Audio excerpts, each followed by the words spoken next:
জাপানে অনেক মানুষের সাথে দেখা হয়েছে এবং নতুন অভিজ্ঞতা অর্জন করেছি। বিশেষ করে বন্ধুদের সাথে বাইরে ঘুরতে যাওয়া আমার অনেক বেশি ভালো লেগেছে। হ্যাঁ, আছে। জাপানে সবাই নিয়মকানুন ভালোভাবে মেনে চলে। এটা দেখে আমি অনেক বেশি মুগ্ধ হয়েছি। সবচেয়ে কঠিন ছিল কাঞ্জি মনে রাখা, কিন্তু আমি প্রতিদিন পড়াশোনা চালিয়ে গিয়েছি এবং কাঞ্জি প্রতিদিন লিখেছি। এখন বর্তমানে আমি কাঞ্জিতে আত্মবিশ্বাস অর্জন করেছি। গ্র্যাজুয়েশনের পর আমি বিশ্ববিদ্যালয়ে গাড়ি নিয়ে পড়াশোনা করতে চাই এবং ভবিষ্যতে গাড়ি সম্পর্কিত কোনো কাজ করতে চাই।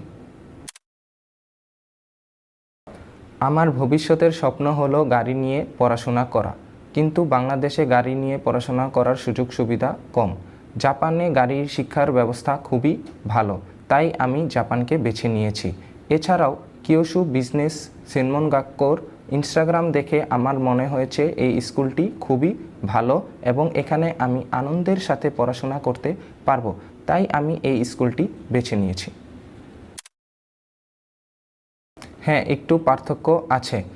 ইনস্টাগ্রামে যেমন স্কুলটি সুন্দর দেখেছিলাম, ঠিক তেমনই সুন্দর স্কুলটি এবং এখানের শিক্ষক ও শিক্ষার্থীরা আমার ধারণার থেকেও বেশি সহায়ক বলে আমার মনে হয়েছে। আমার মনে হয় জাপানি ভাষার পড়াশোনা ছেড়ে না দিয়ে চালিয়ে যাওয়া গুরুত্বপূর্ণ, আর সক্রিয়ভাবে জাপানিদের সাথে কথা বললেও ভাষা আরও ভালো হবে।